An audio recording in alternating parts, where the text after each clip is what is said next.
Paz do Senhor, Logos Church, Deus abençoe você, abençoe a sua casa, abençoe a sua vida. Jesus está aqui nessa manhã para tocar você, para impactar você, mas acima de tudo, Ele está aqui para glorificar ao Pai. Sim, a Logos existe para levar cada pessoa a um encontro profundo com a presença do Espírito Santo, a fim de que essas pessoas se tornem semelhantes a Jesus na sua identidade, no seu caráter e na sua missão. E o valor que nós vamos trabalhar essa semana é um valor central na vida de Jesus, pregado na palavra, nos evangelhos, expressado na cruz. Sabe que valor é esse? O valor se chama perdão. Fala comigo, perdão. Glória a Deus, perdão, porque perdão não é uma opção. Escute só, marido, perdão não é uma opção, perdão é um mandamento. Então você precisa perdoar, não porque você sente vontade, você perdoa porque Jesus disse, perdoe. Você deve perdoar todas as pessoas que estão mais próximas, mas inclusive os seus inimigos. Aquelas pessoas que às vezes se consideram seus inimigos, que não gostam de você, que falam mal de você, não importa, perdoe a todos, porque quando você perdoa, você é liberto por dentro. Pessoas que não perdoam não progridem espiritualmente. Tem muitos crentes morrendo, assentados nos bancos da igreja, porque eles não estão fluindo em perdão, e nós vamos essa semana exercitar o perdão. Talvez você precise exercitar da seguinte maneira, perdoando a sua sogra. Quem tem sogra aqui? Olha aí, 77 pessoas têm sogra. Perdoe a sua sogra, quando ela pegar no seu pé, quando ela falar que ela não acredita em você. Agora, tem muita sogra boa, que precisa perdoar o genro e perdoar a nora. Sogra, preste atenção, perdoe o seu genro, ele não é tão chato assim como a senhora pensa. Ele está cuidando bem da casa, então perdoe a vida dele. Se ele não tiver, ore para que o Senhor mude a vida dele. Brincadeiras à parte, perdão é fundamental. Fundamental para a gente crescer espiritualmente, para a gente romper em Deus, e que a nossa igreja seja de fato uma igreja que caminha em perdão, e uma igreja que sabe também pedir perdão. Escute, tem diferença entre desculpa e perdão. Tem muito crente aqui, antigo de caminhada, que de repente pisa na bola com alguém e ele vai dizer assim, me desculpe. Vou ensinar para você. Desculpa é quando você faz algo sem querer. Você vai passando e pisa no dedão com a unha inflamada do indivíduo. Você não viu, estava na hora do louvor. Isso é desculpa. Perdão é quando conscientemente você erra contra alguém. Se você não pede perdão e pede desculpa, você não resolve. Quando for a hora de pedir perdão, não peça desculpa. O perdão estanca a maldição. O perdão estanca o processo da inimizade. O perdão, ele abre o céu sobre as nossas vidas e derrama sobre nós a bênção e o favor de Deus. Amém? Por isso, mais uma coisa que eu quero trazer para você hoje de manhã. Nós temos um projeto chamado Rinene. Vamos montar um instituto, que é o nosso Instituto Rinene, que vai trabalhar não apenas com pessoas em situação de risco, mas nós vamos trabalhar em várias outras vertentes. Estamos começando agora com pessoas em situação de risco. E nós temos uma mulher valorosa, guerreira, fica de pé, querida Priscila, valorosa, guerreira, que tem liderado esse projeto juntamente com uma equipe. Dá uma olhada ali atrás, levanta a mão, querido, vamos aplaudir a vida dela, obrigado. Óbvio que ela tem uma equipe junto, porque sem uma equipe a gente não consegue fazer nada, então precisa de uma equipe. Mas esse projeto precisa da nossa ajuda, e por isso no próximo culto eu vou dizer para você, traga no mínimo 1 quilo de alimento não perecível. E também, além do alimento não perecível, se você puder investir especificamente, dizendo para ela essa semana quanto está precisando de carne para fazer a comida das pessoas de rua. Logo, logo nós vamos ter aqui muitas crianças também em situação de risco, e nós queremos abençoar essas crianças. Nós estamos precisando de fato que a igreja venha juntos, para que a gente termine de montar o nosso mercado, e as pessoas com dignidade venham, aqueles que não podem, venham poder adquirir algum tipo de mantimento para si e para sua casa. E isso quem faz é a igreja do Senhor, a gente faz juntos. Quando você vem e você, além da sua oferta financeira, você também traz 1 quilo de alimento não perecível, ou uma cesta básica inteira. Vou pedir a você agora para baixar sua cabeça, e nós vamos orar, porque Deus tem algo para nós hoje de manhã, e eu espero que você tenha vindo com fome de Deus, espero que você tenha vindo com sede, porque Deus vai falar com você. Oh Espírito Santo de Deus, nessa manhã eu te peço em nome de Jesus, abre o céu sobre a vida da tua igreja. Essa igreja é tua, foi o Senhor quem gerou essa igreja. O Senhor já tinha visto esse povo antes mesmo, Senhor, da gente ter dito sim para ti. E aqui está o teu povo, aquele povo que o Senhor disse que era para ser preparado, aquele povo que iria virar uma cidade inteira de cabeça para baixo, aquele povo, Senhor, que iria andar em avivamento, mas também iria atrair avivamento sobre uma cidade inteira. Aqui está o teu povo, Senhor, que clama pelo teu nome, que glorifica Jesus. E hoje eu te peço, fala com esse povo, ensina através da tua palavra, que a tua palavra seja densa, que a tua palavra seja certeira, mas acima de tudo que ela gere em nós o incômodo para a transformação. Eu oro hoje que vá caindo as escamas dos olhos, eu oro hoje, Senhor, que vá caindo toda a estrutura de resistência, eu oro hoje que a cegueira na mente vá sendo tirada, ilumina os olhos do entendimento da tua igreja, Senhor. Vai liberando os teus anjos aqui, ó Senhor. À medida que os teus anjos vão sendo liberados, eu te peço, Senhor, vai entregando ao teu povo aquilo que eles vieram buscar. Muitos deles vieram buscar uma resposta, muitos deles, Senhor, vieram buscar uma palavra, muitos deles vieram buscar um toque da parte de Deus. Eu te peço em nome de Jesus nessa manhã, Senhor, abre o céu sobre esse lugar, vai liberando sobre nós o teu sobrenatural, quebrando as estruturas da incredulidade, Senhor, e gerando fé, gerando muita fé nesse ambiente, assim como a tua palavra diz, que a fé vem pelo ouvir, e o ouvir da palavra de Deus. Eu oro, Deus, que essa palavra entre e que ela gere a fé necessária em nome de Jesus. Você pode dizer comigo um amém, ou um glória a Deus, ou um aleluia, aleluia. Queridos, nós cremos que Deus está fazendo uma obra, e é uma obra incrível. Hoje de manhã eu quero trazer para você um personagem bíblico, e esse personagem se chama Davi. Davi, conhecido como um homem segundo o coração de Deus. Não necessariamente foi um homem que fez tudo certo, não necessariamente foi um homem que andou por um caminho sempre reto, não, mas quando a Bíblia fala sobre Davi, ela ressalta alguns detalhes, e um dos detalhes que nós vemos é que Davi tinha um coração disposto a crescer, Davi tinha um coração disposto a ser melhor todos os dias, e quem sabe essa seja a chave, que Deus esteja procurando, assim como procurou em Davi, esteja procurando em nós. Deus não está procurando homens perfeitos, Deus está procurando homens que queiram ser aperfeiçoados, Deus não está procurando homens que não estejam cometendo nenhum tipo de erro, mas Deus está procurando homens que, quando Deus aponte que eles estão cometendo um erro, eles digam: Senhor, eu me arrependo, e mude diretamente de direção. Deus está aqui nessa manhã para nos ensinar como ter um coração segundo o coração de Deus. A gente vai olhar em cima dessa figura de Davi, que vai ser a nossa figura central, mas nós vamos entender o que a palavra diz. E eu quero ressaltar para você, nós somos uma igreja de palavra. E nós queremos que você ouça a palavra. É a palavra que vai transformar a sua vida e consequentemente a sua casa, a sua família e todas as áreas da sua vida. Nós não queremos aqui simplesmente trazer palavras, pensamentos ou conceitos. Nós queremos que você conheça a Bíblia e que deixe o Espírito Santo gerar isso no seu coração.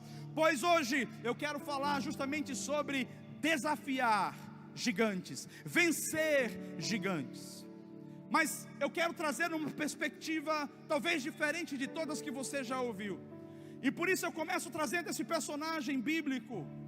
E esse personagem chamado Davi, ele começa num momento crucial, num momento de crise, no momento de confusão que uma nação inteira estava enfrentando por causa de um rei chamado Saul, um homem que tinha sido escolhido por Deus e depois que foi escolhido desviou o seu coração.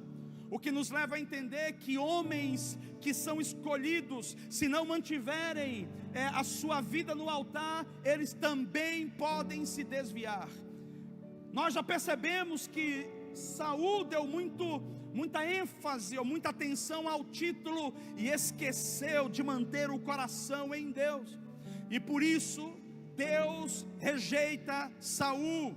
Saul era um ótimo rei, um ótimo governo, um ótimo chefe de estado, ou um ótimo chefe de um exército, mas o coração de Davi não era o coração de Saul não era um coração reto, o coração de Saul não era um coração obediente, e por isso ele começa a abdicar, a abrir mão de alguns princípios, e um dos princípios centrais, ele deixa de gerar adoração naquela nação. E aí quando não tem adoração, tem mistura com outros povos, tem misturas com outras religiões, o que a gente chama de sincretismo, é uma mistura de religião, e aí o povo começa a ficar misturado, e aí o povo vai para a guerra e perde as guerras, e aí começa o caos, onde faltou adoração, o povo se mistura com outros deuses e com outros povos, e na hora da batalha eles não tinham o favor de Deus. Então Deus enxerga esse momento de caos, esse momento conturbado em Israel, e como Deus sempre tem um plano e um projeto para esse povo, como Deus sempre teve uma história linda para esse povo, Deus mais uma vez vem com seu plano redentivo, porque Deus é redentor. Deus é Deus que muda a história, Deus é Deus que muda o rumo, Deus é Deus que transforma corações, Deus abençoa o pai para que os filhos sejam abençoados, Deus abençoa o pai para que até 1000 gerações aquela descendência venha experimentar a bênção de Deus. Então Deus vem com um plano redentivo. Qual era o plano redentivo de Deus? Restaurar a adoração novamente na nação, restaurar a comunhão com Deus, porque não tem como uma nação como Israel servir a 2 senhores. Deus pedia exclusividade na sua adoração. Então o povo precisava decidir: ou nós vamos adorar a vários deuses, nós vamos ter várias crenças, ou nós vamos focar em adorar a Deus, nós vamos dar a Ele uma adoração exclusiva, e nós vamos andar nos parâmetros de Deus. Então no seu projeto de redenção, Deus levanta um jovem, e eu acho lindo, porque Deus queria restaurar novamente o altar dentro de uma nação inteira, e para restaurar o altar dentro de uma nação inteira, Deus começou a restaurar o altar dentro de uma pessoa, no coração de uma pessoa. Então ele encontra um jovem, e esse jovem não era expert em nada, era apenas um jovem, não era um menino que tinha um currículo abastecido, ele era apenas um jovem. Davi, ele era jovem, mas ele crescia na presença de Deus, e no processo de crescer na presença de Deus, ele tinha pais que ensinavam a palavra, pais que instruíam na palavra, pais que gastavam tempo mostrando os preceitos da palavra. Quem sabe eu posso inclusive abrir um parênteses para dizer para você: o caos na nossa família, o desvio na nossa casa, a rebelião nos nossos filhos, não é por causa do diabo em primeiro lugar, é porque nós não estamos ensinando o que deveríamos ensinar. E eu não estou dizendo que se ensinarmos os filhos vão aprender tudo, mas nós precisamos desde cedo ensinar o caminho aos nossos filhos. Os nossos filhos precisam compreender que existe um Deus que é bom, que existe um Deus que é santo, que existe um Deus que é poderoso. A maioria dos filhos não servem mais a Deus, e eles não servem porque eles não veem Deus sendo manifesto na vida dos seus pais. Escute, quando Deus não é o centro, quando Deus não governa, o caos reina. Então Deus começa a gerar no coração desse jovem um processo de restaurar o altar, de acender o altar, de acender a chama no coração de Davi. 1 Samuel, capítulo 15, versículo 22, a palavra começa dizendo: porém Samuel disse: tem porventura o Senhor tanto prazer em holocaustos e sacrifício, como em que se obedeça a palavra do Senhor? Eis que o obedecer é melhor do que sacrificar, e o atender é melhor do que a gordura de carneiros. Esse processo aqui é o processo onde Deus estava sendo claro para Saul. Deus estava dividindo uma época, uma estação, e Deus estava quebrando um conceito errado sobre aquele povo, sobre aquela geração. Qual era o conceito errado que estava trazendo caos para aquele povo, que estava gerando rebelião e desvio? O conceito era: Deus está preocupado com o meu sacrifício, Deus está preocupado com o meu dízimo, Deus está preocupado com a minha oferta, Deus está preocupado que eu trate as pessoas bem, Deus está preocupado que eu leve uma cesta básica para o projeto Rinene, Deus está preocupado que eu não chame palavrão, Deus está preocupado apenas que eu não tenha vício. Não era isso. Deus estava deixando claro, Ele estava dizendo: sacrifícios como esses podem ser importantes, mas não é fundamental. Deus não está procurando o sacrifício de Saul, Deus não está procurando o sacrifício de Israel. Ele está dizendo para mim: muito melhor do que o sacrifício é a obediência. Muito melhor do que o trabalho é a obediência. Um dia eu estive falando com o Senhor e perguntando: Deus, o que é de fato obedecer ao Senhor? E Ele disse: obedecer é ouvir e praticar, é ouvir e corresponder. E logo eu entendi que obedecer ao Senhor para você talvez seja diferente de obedecer a Deus para mim, porque às vezes Deus vai me pedir para ficar parado, e às vezes Deus vai falar para você se mover. Às vezes Deus vai dizer para você: dobre o joelho e ore. Mas Ele vai dizer para mim: vá e procure um emprego e comece a trabalhar, porque nesse ano eu vou prosperar você. E às vezes eu tenho a tendência de olhar o irmão que está ajoelhado e dizer: eu tenho que ficar ajoelhado para obedecer. Não, eu tenho que fazer o que Deus está me pedindo para fazer. Sacrifício agradável a Deus é obediência, é o que Ele está dizendo aqui. Então Ele estabelece um divisor de águas na vida de Israel, para que Israel saia do caos e volte para Deus. E o que é que Ele estabelece? Povo, não basta vir para o templo prestar cultos, não basta aplaudir, não basta trazer uma boa oferta. Vocês precisam entender que eu quero obediência. O versículo 23 de 1 Samuel capítulo 15 vai dizer: porque rebelião é como pecado de feitiçaria. Deixa eu te explicar sobre isso. Na Bíblia, Deus sempre odiou feitiçaria e magia. Por que Deus sempre odiou e sempre rejeitou e refutou a questão da magia e da feitiçaria?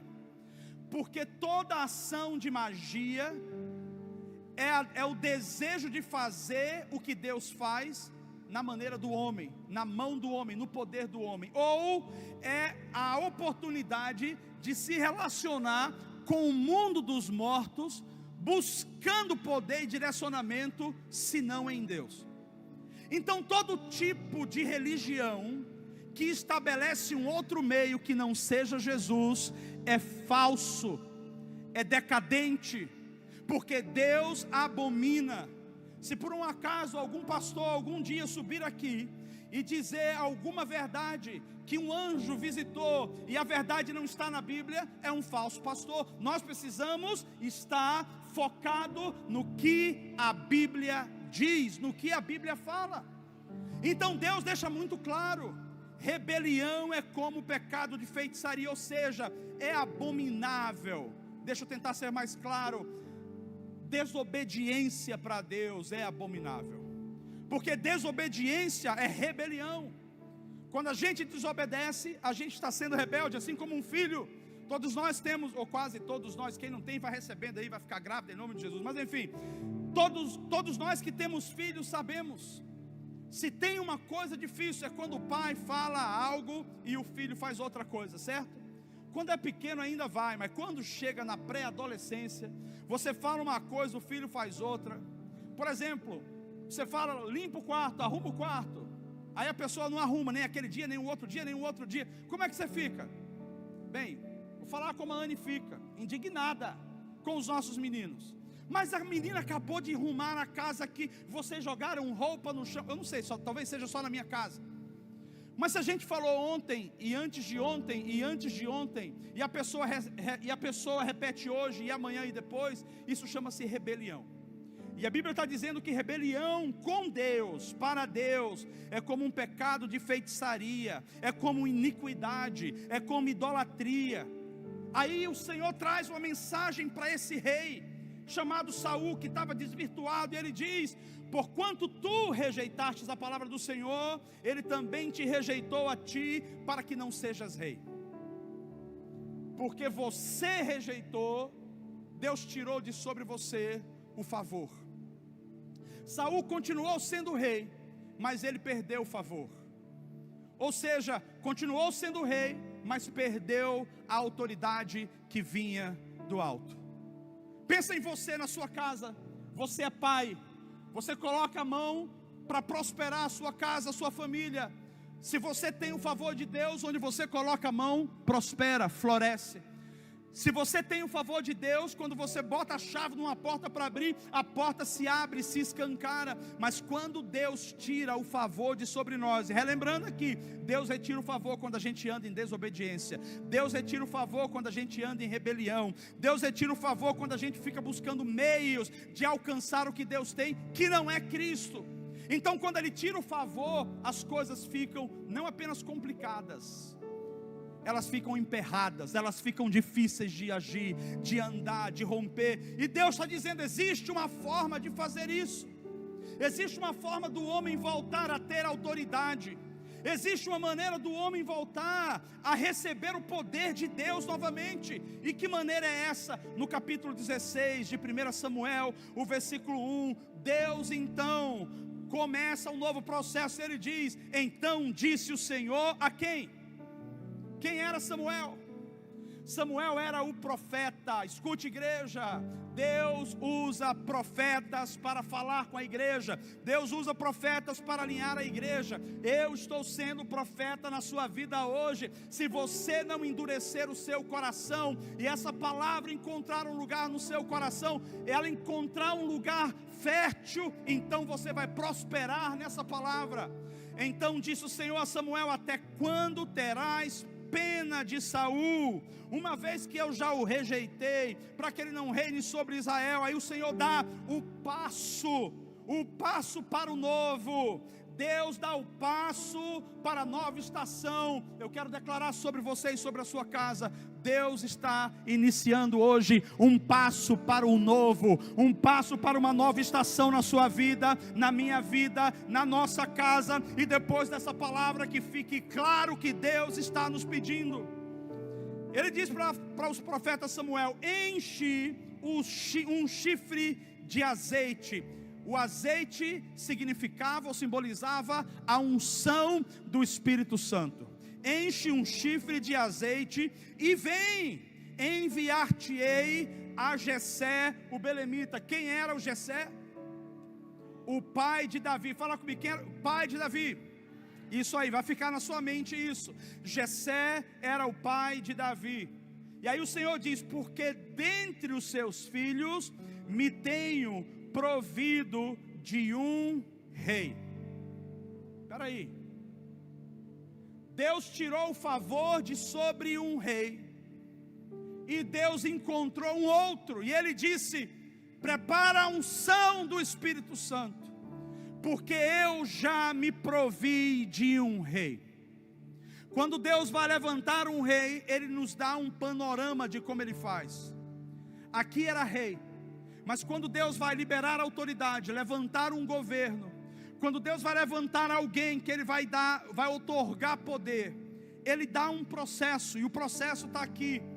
Primeiro Ele levanta um profeta, porque o profeta relembra sobre a palavra de Deus. O profeta prioriza a presença de Deus, e o profeta vai alinhar a nossa vida para a palavra de Deus. Se Saul tivesse ouvido os profetas, não teria se desviado. Se você tivesse ouvido os profetas, você não teria se desviado. Inclusive nos tempos de Jesus, se o povo tivesse ouvido Jesus como profeta, o desfecho da vida de muitas pessoas seriam diferentes.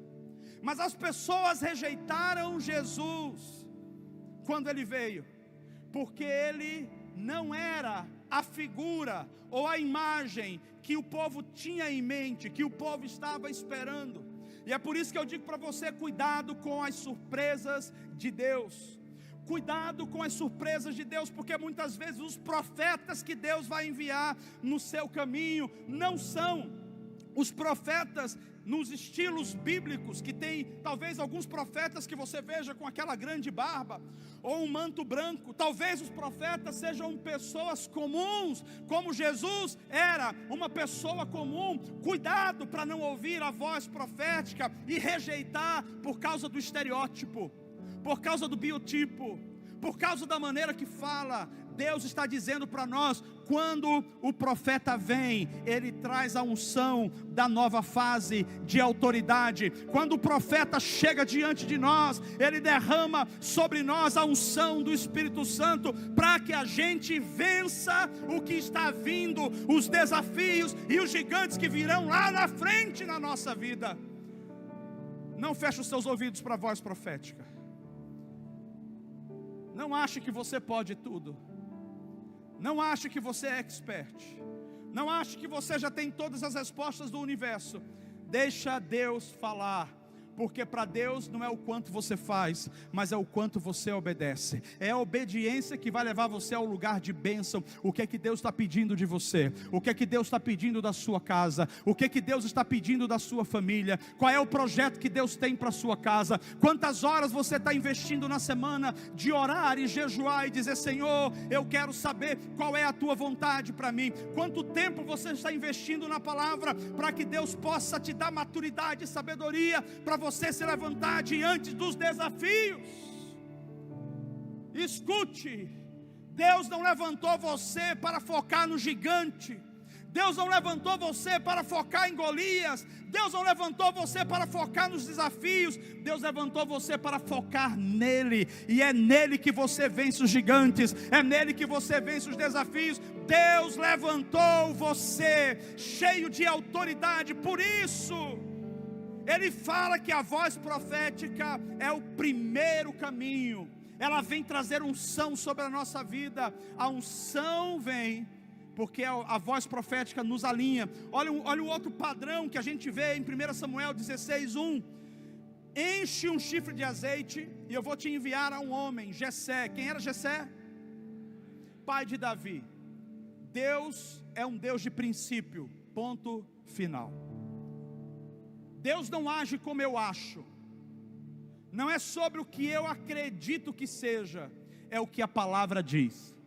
Cuidado para não tentar escrever as suas interpretações como uma nova Bíblia, porque Deus vai pedir contas de qualquer pessoa que ler a Bíblia e a interpreta por conta própria ao seu bel prazer. Deus está dizendo para Jessé, vai até a casa, falando para Samuel, vai até a casa de Jessé. Jessé é o lugar de paternidade, é o pai de Davi. Quando Deus for levantar você, Deus vai procurar e perguntar onde você está. Quem é o seu pai na fé? Em que povo você está? Qual a identidade que você carrega? Deixa eu abrir um parênteses aqui. Vir à igreja não é suficiente. Ah, mas eu sou filho de Deus. Pois é, a Bíblia me dá parâmetro, que para ser filho de Deus, eu tenho que crer em Jesus e confessar com a minha boca, crer nele, receber a salvação, e então eu recebo o Espírito Santo, eu sou filho de Deus. Agora, se eu sou filho de Deus, a Bíblia diz que eu não ando sozinho, eu ando em comunhão. E para andar em comunhão, não significa que eu vou andar só em casa, na minha família. Ele está falando sobre a comunhão dos santos, a comunidade do Senhor, a comunidade global, a igreja global de Jesus. Aqui é uma parte dessa igreja. Você não pode ser filho de Deus se você não vive em comunhão com o corpo de Cristo. Como que um filho que também é corpo de Cristo vive fora do corpo, julgando o corpo, criticando o corpo, apontando para o corpo? Deus está dizendo, você precisa ter um lugar onde você diz, essa é a minha casa de paternidade. A casa de paternidade é a casa que dá direcionamento, igreja. É a casa que dá caminho, que aponta um caminho, que dá direção para você, igreja.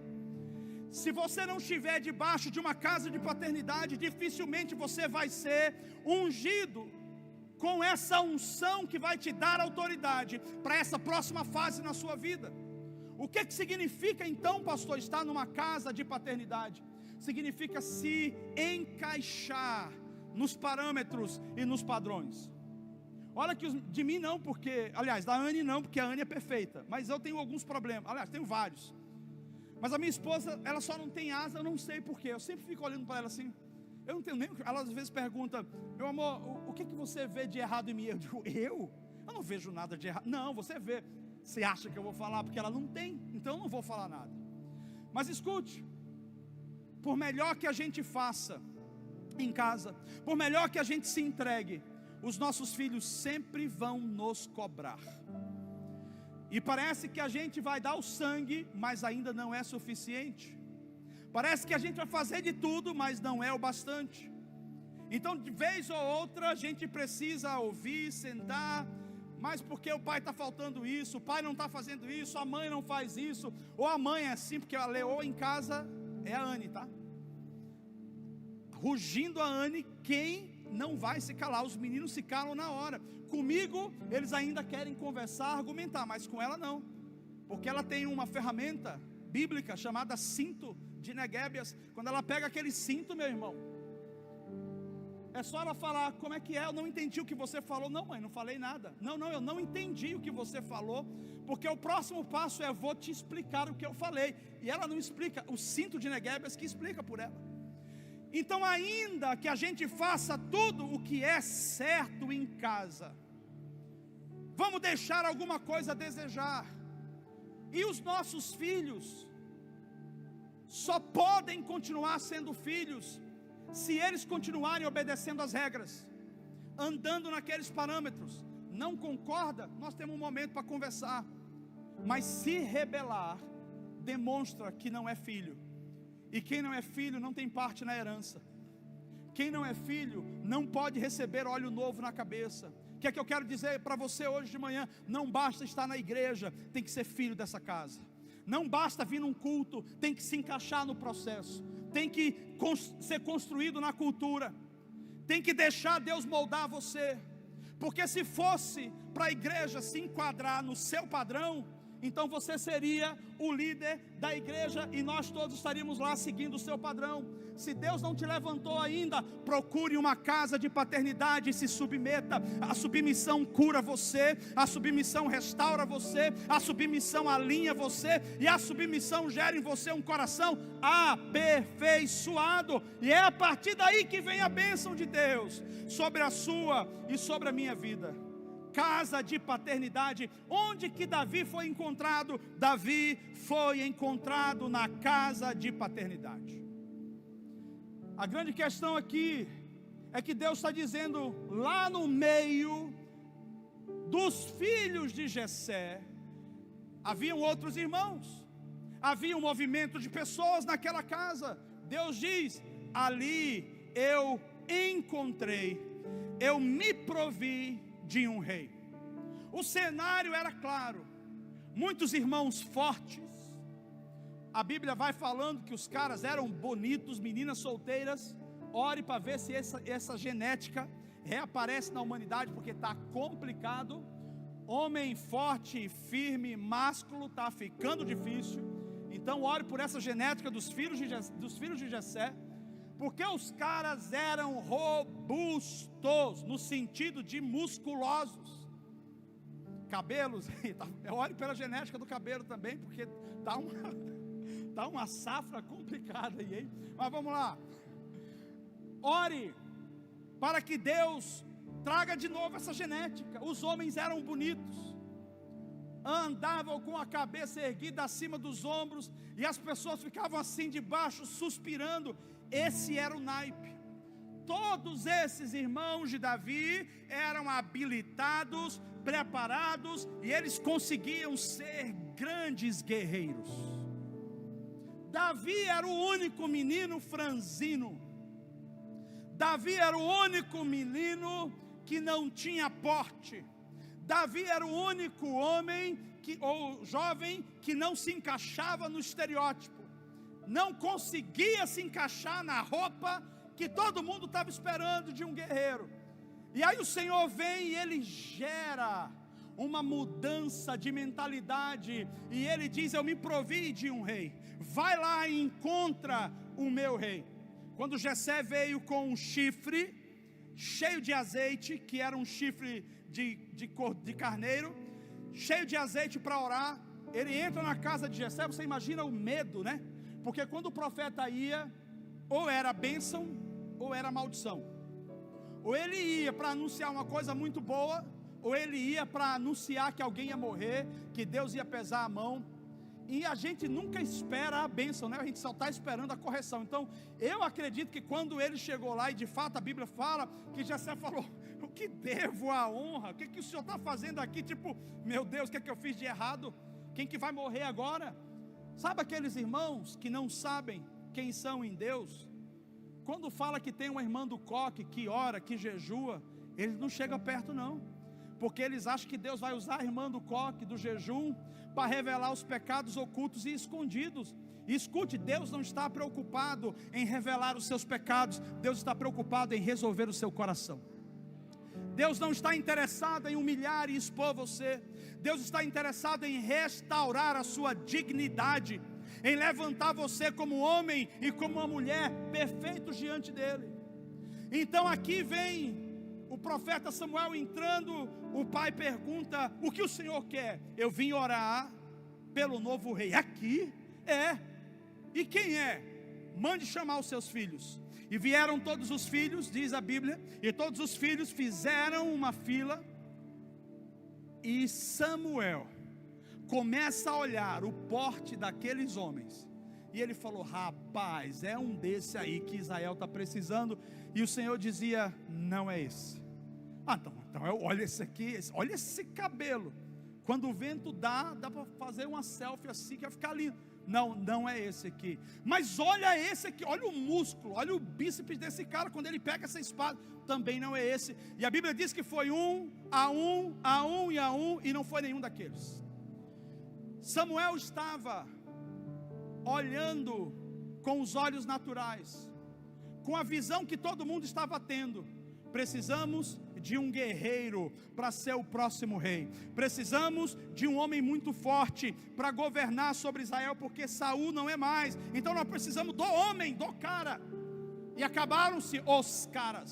E o Senhor diz para Samuel: ainda não é esse. Samuel disse: resta algum filho? Sim, resta. Mas ele é mais jovem do que todos. Não tem esse porte que os outros têm. Mas onde ele está? Mande passar aqui, porque eu tenho que ver todos. Onde que Davi estava, igreja? Davi estava cuidando das ovelhas do pai. Significa que Davi não tinha sido nem chamado, nem cogitado. E é isso que me deixa impressionado.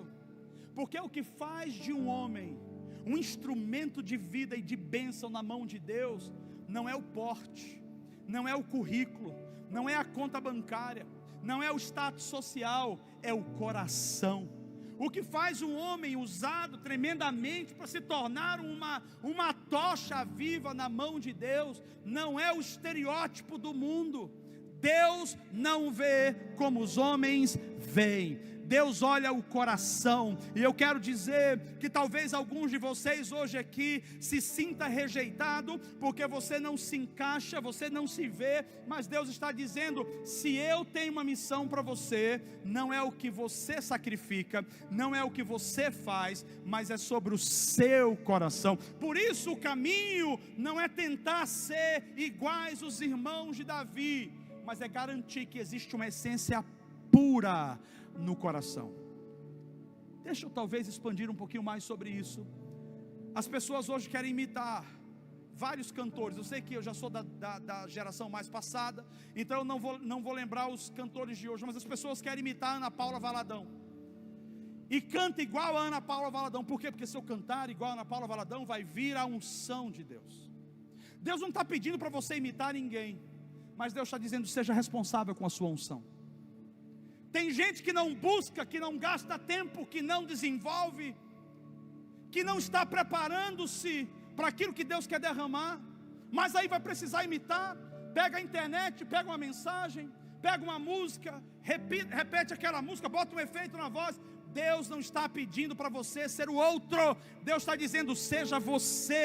O que importa não é a roupagem que você tem, é a unção que flui quando Deus fala e você responde. É a unção sobre a sua vida. E a unção, ela gera sinais. A unção gera efeito. Traga esse menino. E o menino veio. E a Bíblia diz que o menino estava diante do pai, diante dos outros irmãos e diante de Samuel.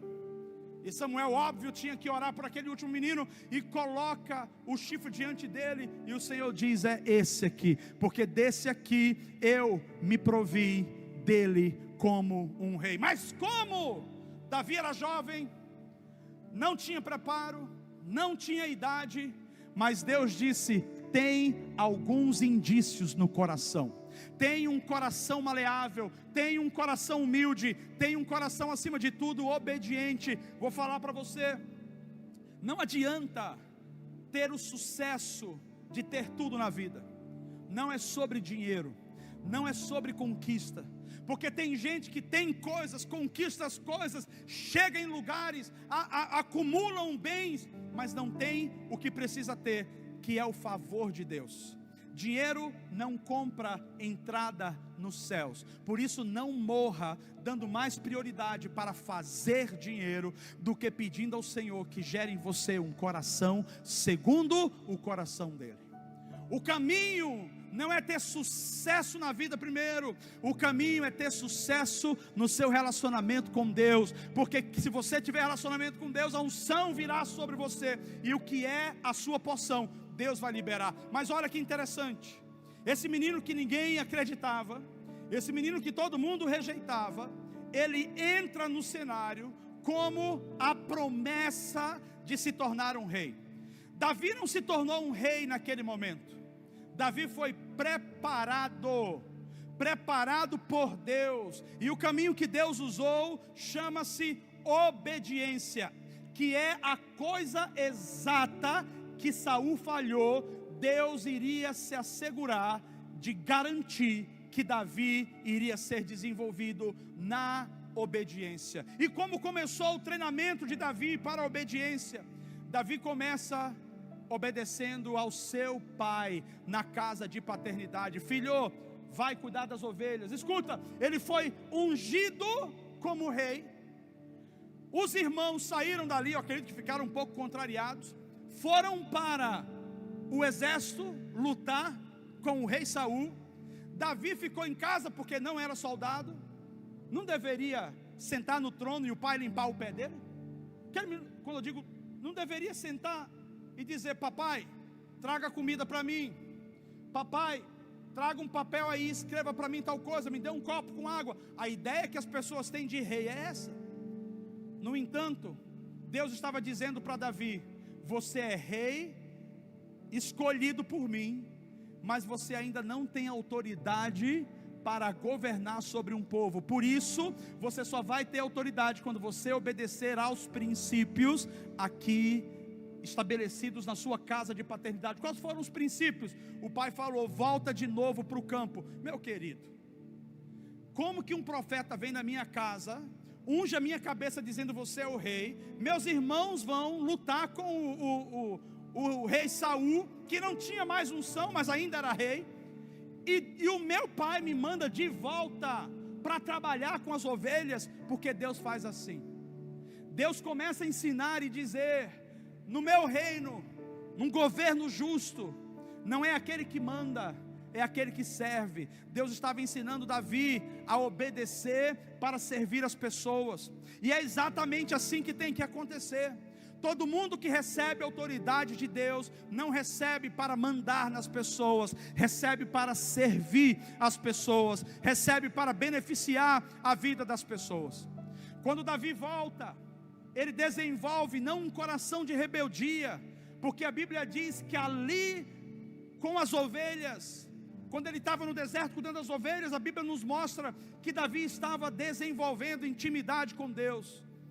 O que Deus estava se assegurando é: eu não quero que você governe a partir de uma armadura, a partir de uma espada, sentado no trono do rei. Eu quero que você governe a partir de um coração obediente, um coração que me ama, um coração que prioriza a minha presença. Igreja, vai ouvindo, porque esse matador de gigante que a gente conhece, não começou com a unção e uma coroa, começou no deserto servindo nas coisas pequenas.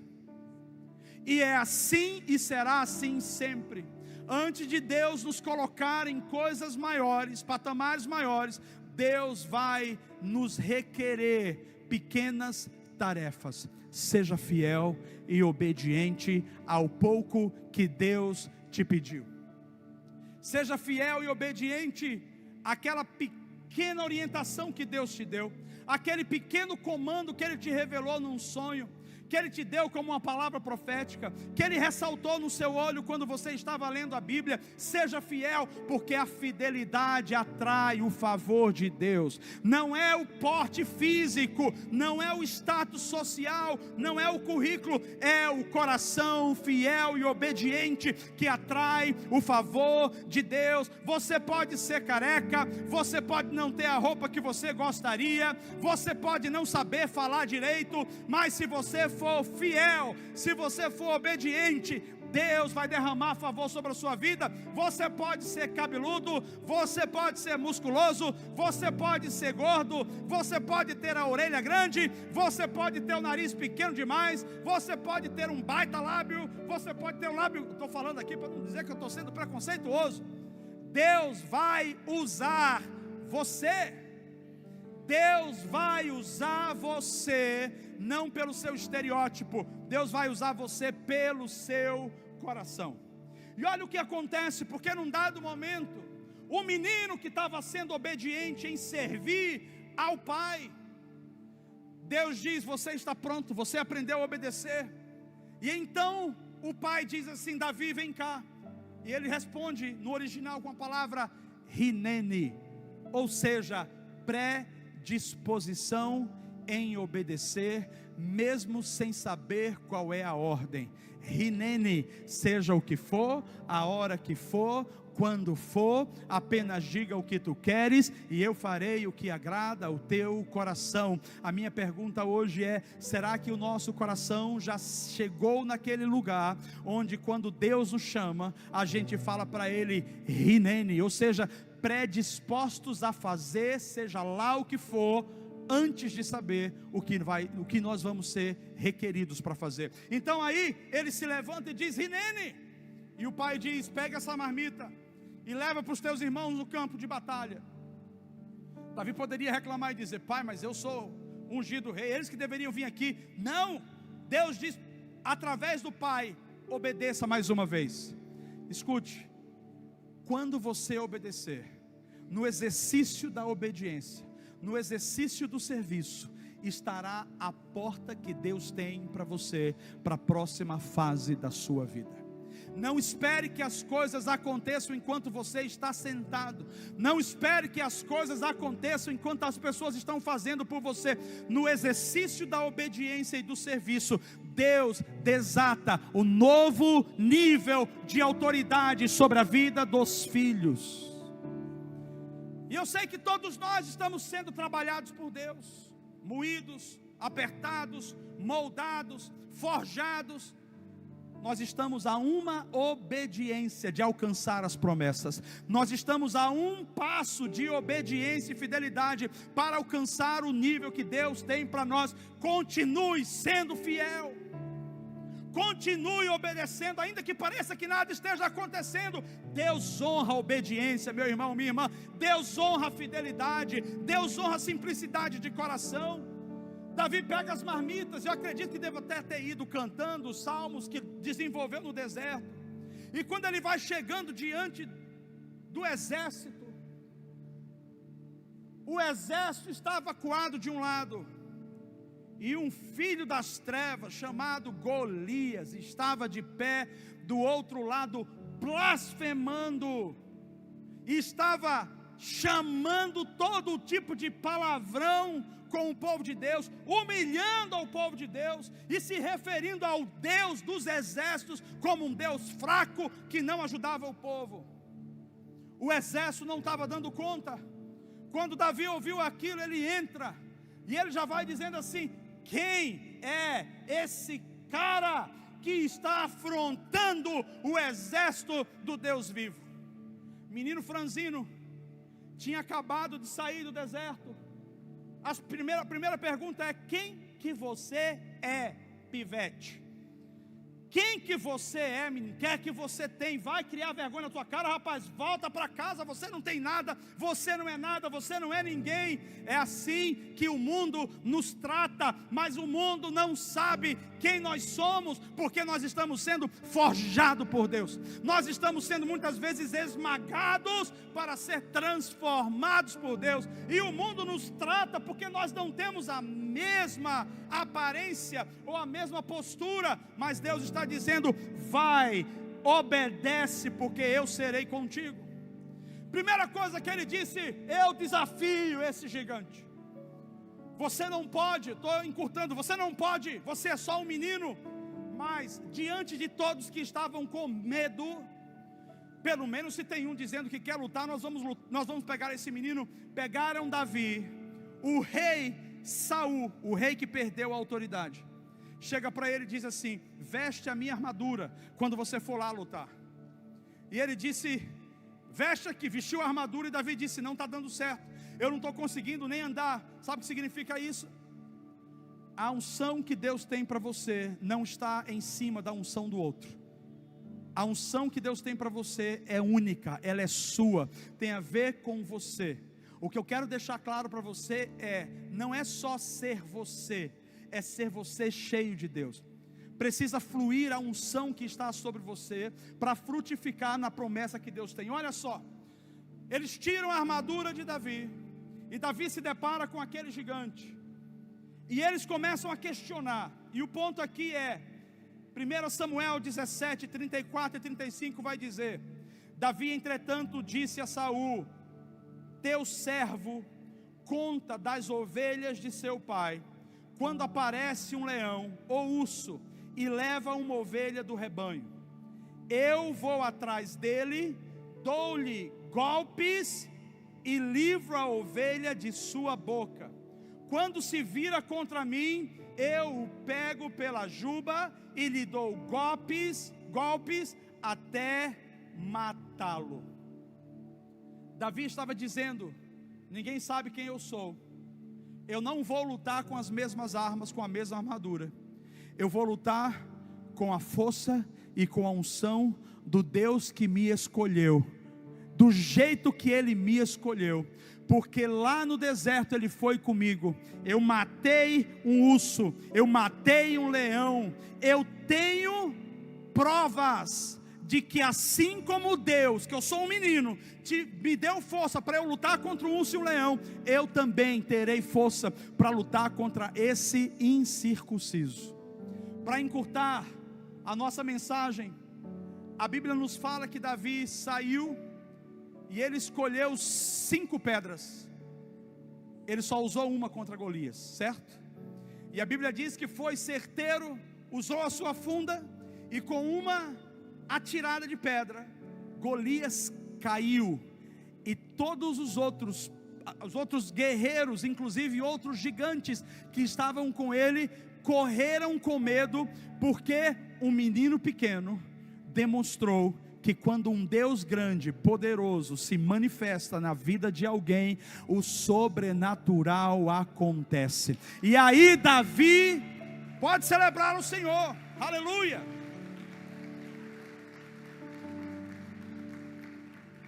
E aí Davi nos revela um segredo,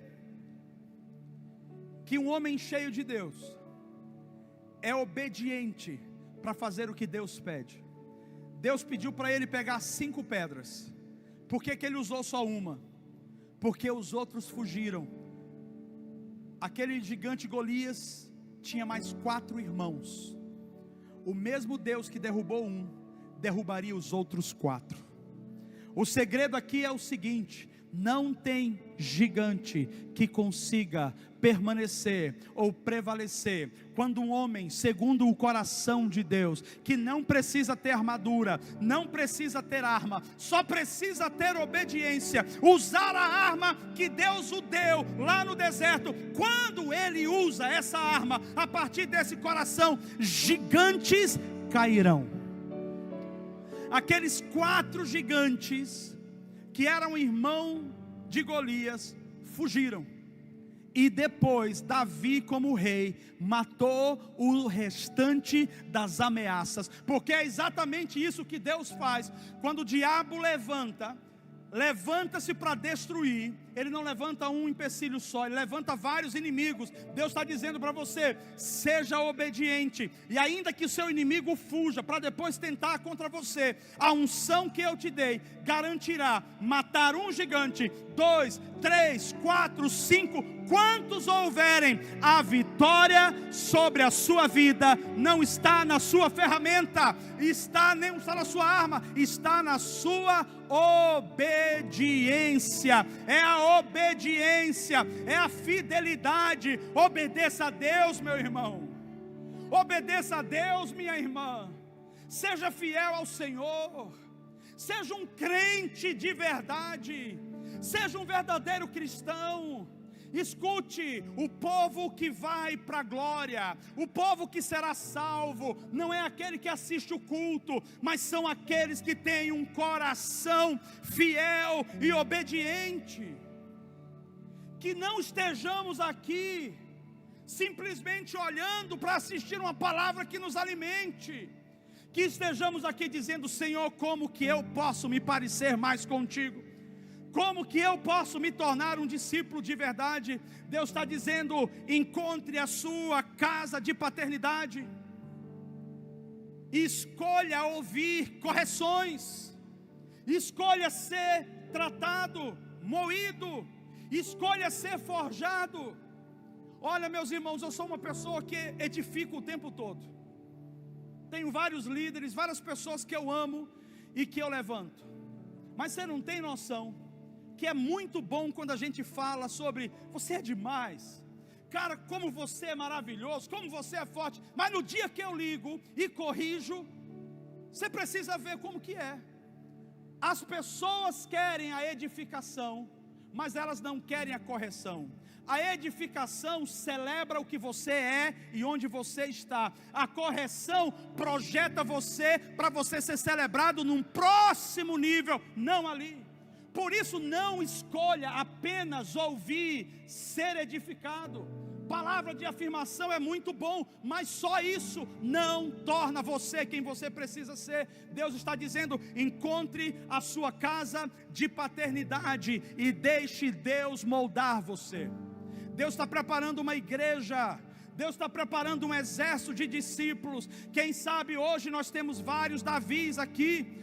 Quem sabe hoje nós temos pessoas que o mundo olha e diz: esse não, essa não, não vai dar certo no seu negócio, na sua casa, na sua vida, na sua família. Deus está dizendo para você: eu não vejo como os homens veem. Os homens veem a aparência, eu vejo o coração do indivíduo. Por isso, continue sendo fiel.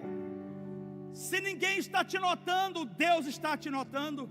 Se ninguém está te vendo, Deus está te vendo. Continue sendo fiel, porque a fidelidade vai levar você a mais um passo de obediência, e você vai chegar no seu propósito quando você disser: Hineni.